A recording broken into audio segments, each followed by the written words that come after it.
Welcome to Sharing Love and Loss with Robin Alexis. I am your host, Robin Alexis. As a mother who has birthed two sets of twins and then buried one from each set, I'm very familiar with the shock of experiencing loss. Loss can present itself in many ways. It can be the loss of a baby, person, beloved pet, health, career, and more. How do each of us in our own unique ways cope with loss? This show is an opportunity for us to share our experiences with what we have loved and what we have lost. If you would like to be a guest on Sharing Love and Loss with me, Robin Alexis, you can email me at spiritladyrobin@gmail.com. That's spiritladyrobin@gmail.com. Please learn more about me at my website, robinalexis.com. This show is brought to you by Freedom with Joy, and you will learn more about the launch of Freedom with Joy as you listen to each show. Today's guest is Michelle, and Michelle is so brave to come and tell her story. She experienced a horrific loss of her friend, James Foley, who was murdered by terrorists on August 19th, 2014. Stay tuned as we continue with this edition of Sharing Love and Loss with me, Robin Alexis. I am Joy Air, and I am so happy to be sponsoring Sharing Love and Loss with Robin Alexis. I am also a producer of the upcoming film Eye of the Orca with Tower 15 Productions. Award-winning filmmaker Callie Gilbert invited me to join her, and now I am inviting you to join us too. Visit tower15productions.com/Eye of the Orca to learn more. Join Mystic Radio for past lives, people, and pets every Wednesday at 12 noon on KKNW 1150 AM. Every Wednesday, you can call into Mystic Radio for a past life reading or a spiritual healing for you and your pets. Robin Alexis is an exceptionally talented intuitive who's identified hundreds of people's past lives. Nils Rasmussen is a renowned spiritual energy balancer who is adept at remote healing for you and your pets. Join us Wednesdays at 12 noon for Mystic Radio on KKNW 1150 AM.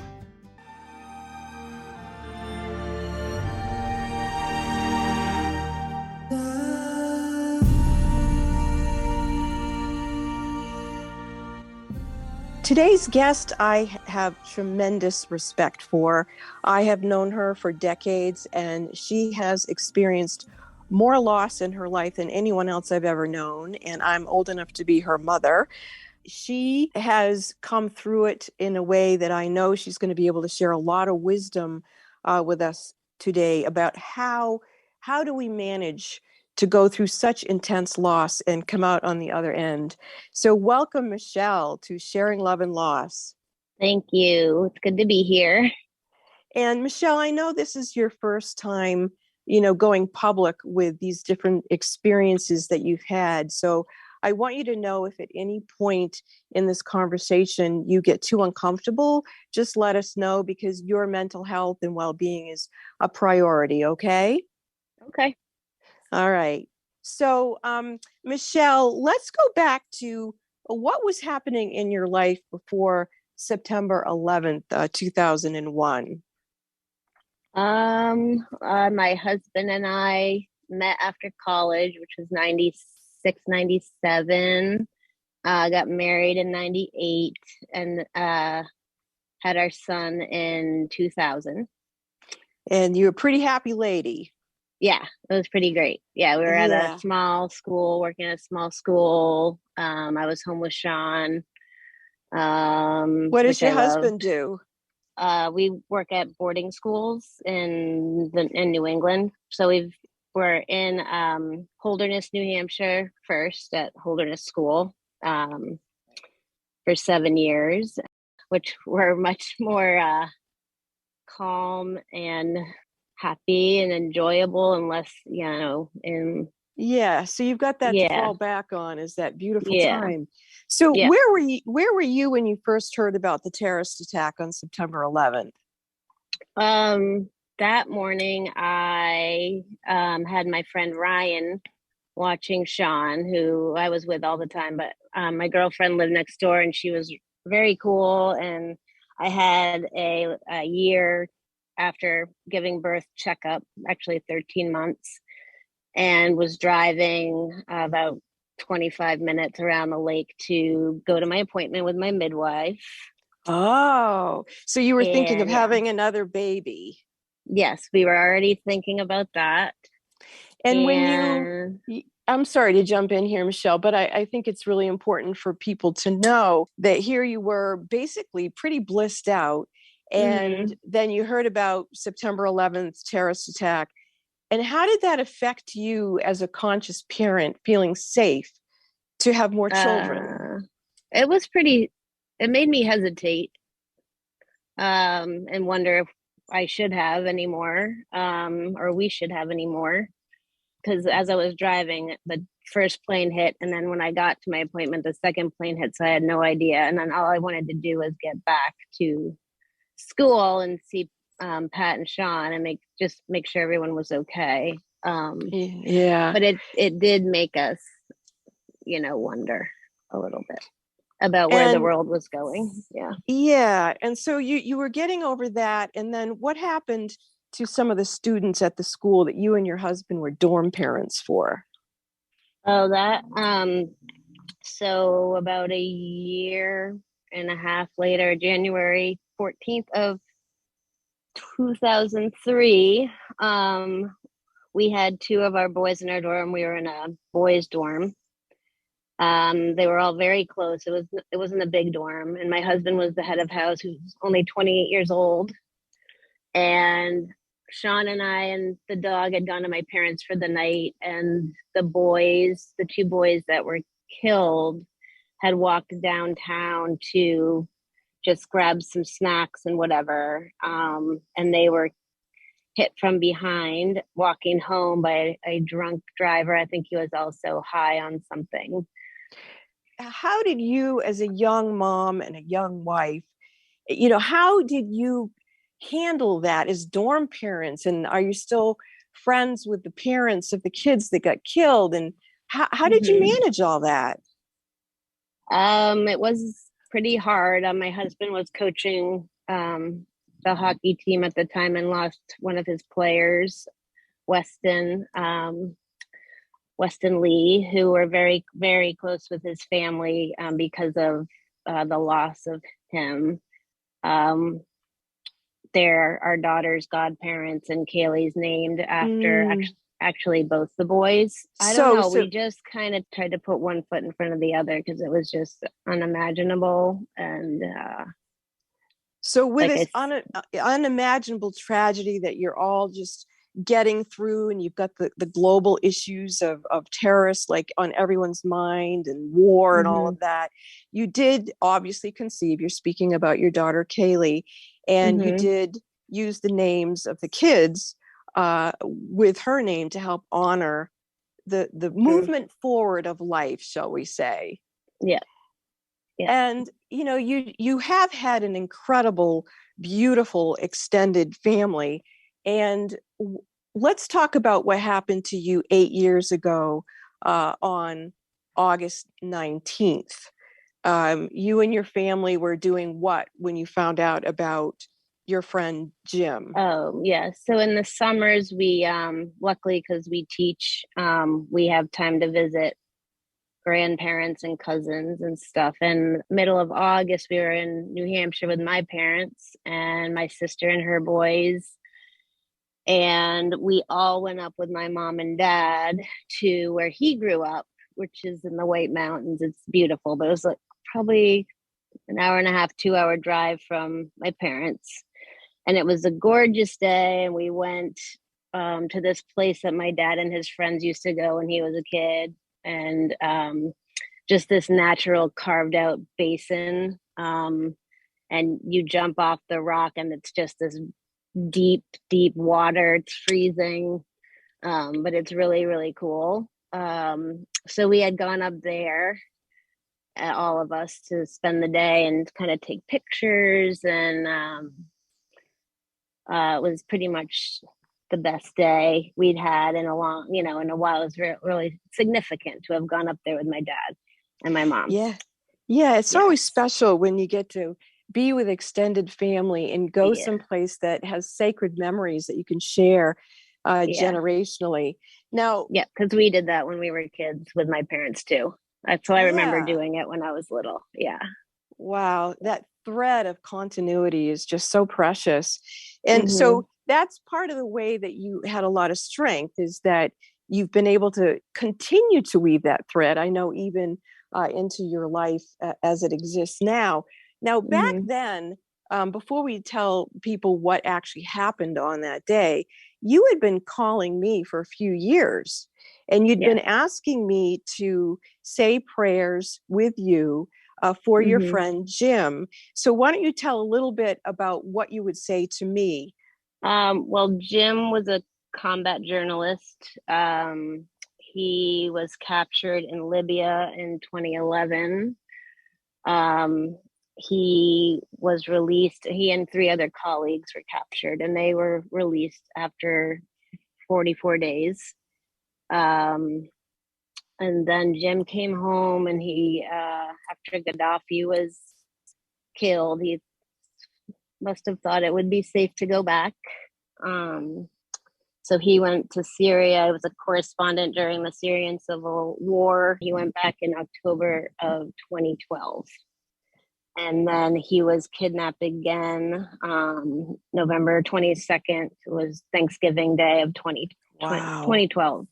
Yes. So this is pretty consistent that you have really strong family days, because I'm assuming you were with your family on Thanksgiving and then you find out your friend Jim has been kidnapped. Mm-hmm. And Yep. then here you are 8 years ago having a beautiful day with your family. And then what happened that you discovered that your friend Jim wasn't just kidnapped anymore? Something else had happened. Well, we came home. We went out for dinner at my brother-in-law's restaurant, which was nice. And we got home and we were just kind of settling in with my parents and my kids and turned the news on. And it was during the time, it was when Michael Brown had been um, murdered and there was some rioting in Ferguson. So that was kind of the main story that was on. And then like the bottom line started ticking. And actually, before that, I saw some stuff on Facebook, some of my close friends posting about Jim. So I kind of assumed that maybe he was released again. That was where my heart was, and hoping that, the best thing had happened and that he would be able to come home. But the bottom line started reading things about him being murdered by ISIS.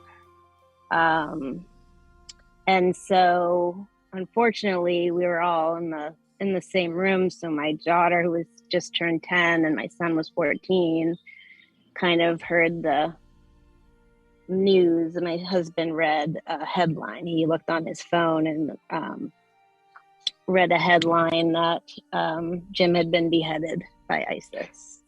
Oh, I've just got God bumps again, even when you say that. And I can hear that Yeah. you're outdoors, Michelle. And I already know that one of the ways that you have helped manage yourself get through so much tragedy in your life is that you do spend time outdoors. So I thought that was really beautiful that there were some birds that were in the background while you were telling this story. And for people who are listening, they may not have put it together yet who Jim is. And quite frankly, I hadn't put it together either, that because Michelle had been telling me for several years about her friend Jim, and we would pray that he would, be able to come home safely. And so when Michelle informed me that it was James Foley, it started to get put together that we were friends with the family of James Foley. And it was just part of the texture of the shock of everything that happened. And so I just don't know what to say to you, Michelle, to know that your lifelong friend, Jim, was beheaded, and you find out all together with your family. I mean, how Yeah. did you handle that for yourself and your children being so young? How did you do that? Well, I remember trying to call my friend Katie because I was thinking, I was desperately trying to hear that it wasn't true. But she didn't answer. And then I just started seeing more posts on Facebook about him. I remember we were leaving the next day to come home, and my daughter just looking so sad in the back seat. She Now, was did your kids very know Jim aware. personally too? No, they didn't. I Okay. just think they knew how sad I was and Mm-hmm. how big. I mean, you don't hear that the word beheaded very often. You don't even think about it, you know? No, no, Michelle, I'm so sorry. And I mean, and I, for one, never watched the video. And I'm sure a lot of people No, listening to this have seen the video of they James took it Foley. down pretty quickly. Oh, they did. Thank Okay. goodness. Yeah. Yeah, yeah, for sure.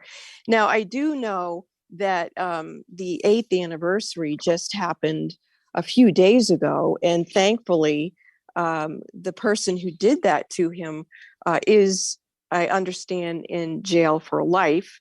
So we at least Yeah. have that.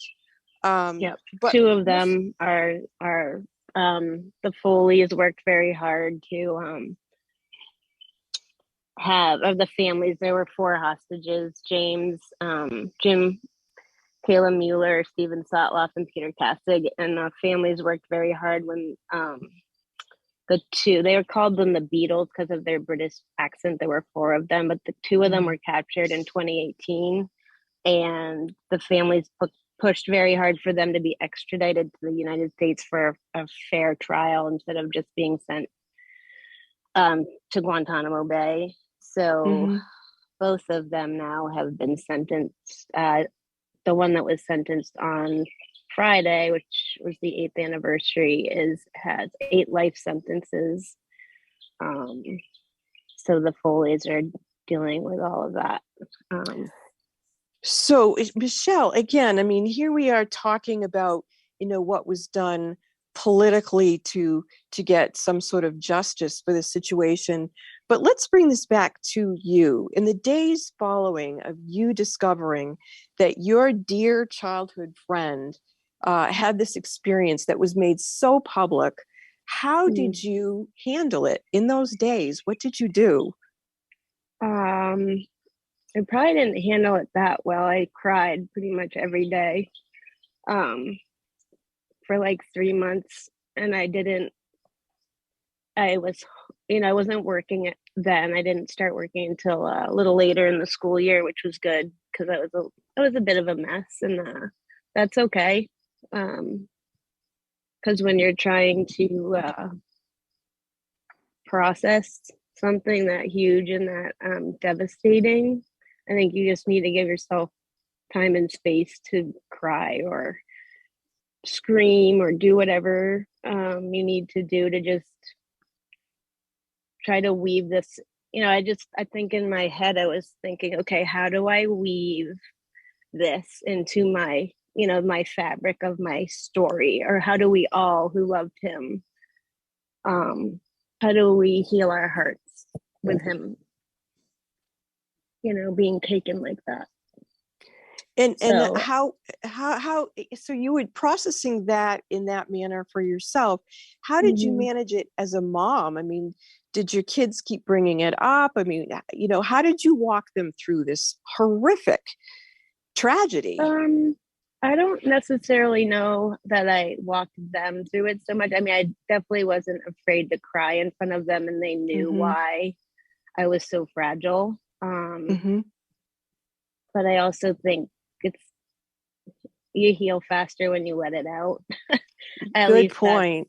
that's what I have found with myself, with everything. So it sounds like you giving yourself permission to process your grief authentically, even in front of your children, is how you manage to get through this situation.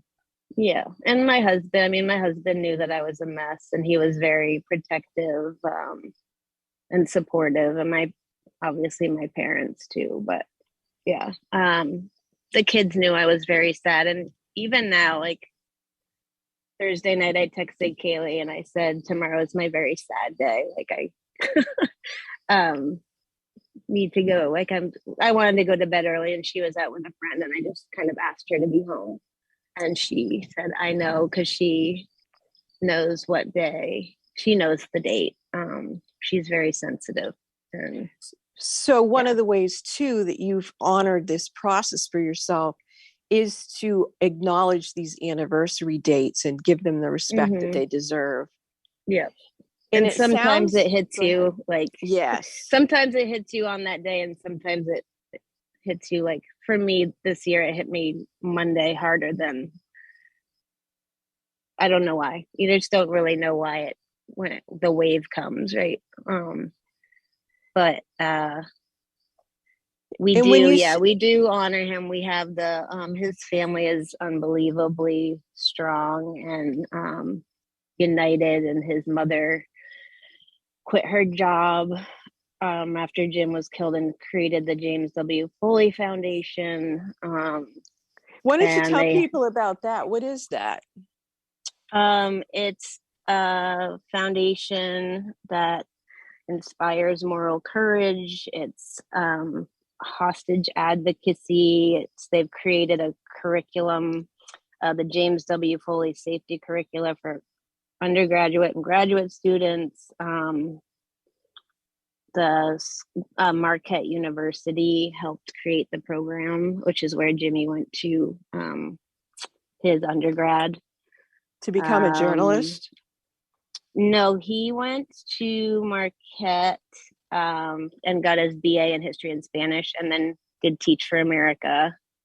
And then he was at UMass Amherst for his Master of Fine Arts in Creative Writing. And then he went to the Medill School of Journalism at Northwestern.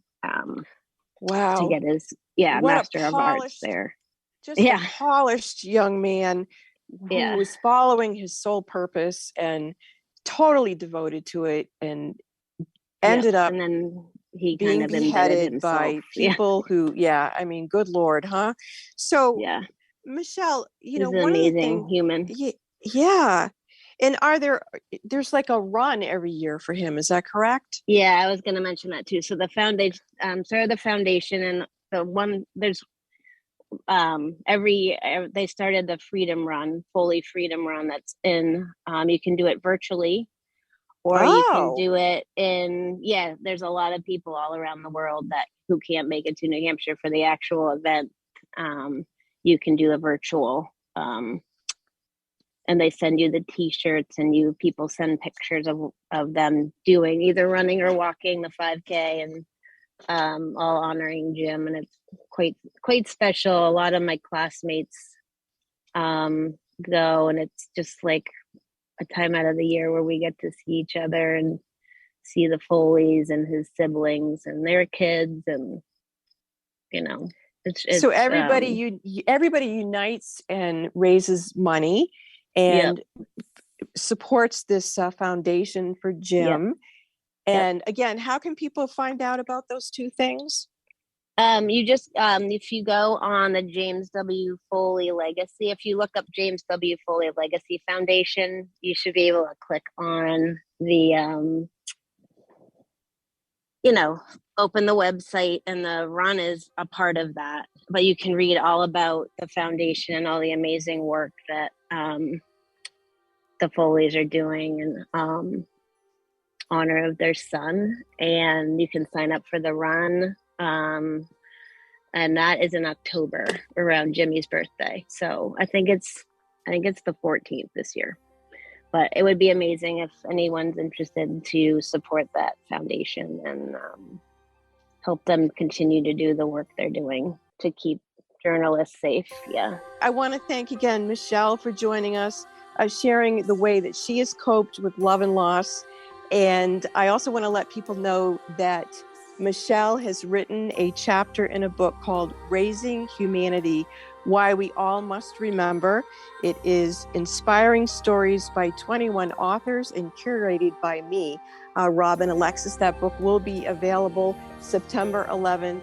And thank you so much, Michelle, for coming on and telling us how you, as a woman, a mother, a wife, and a friend, coped with love and loss. Thank you so much, Michelle. Thanks, Robin. It's an honor to be on your show.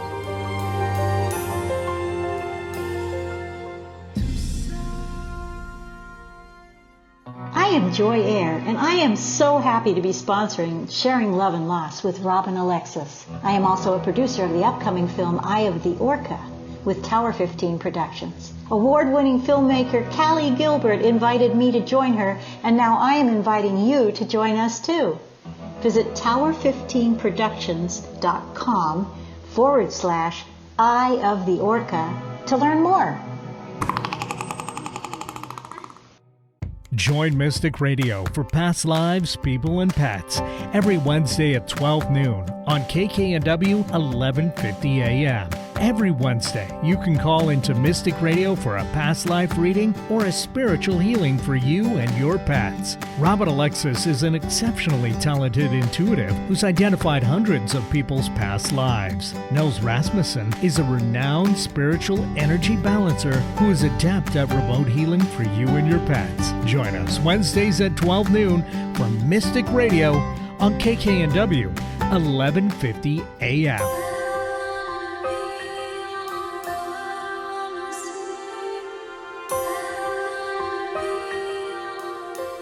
The previous program, Sharing Love and Loss with Robin Alexis, was brought to you by Freedom with Joy. Please subscribe to Sharing Love and Loss with Robin Alexis wherever you listen to your favorite podcasts.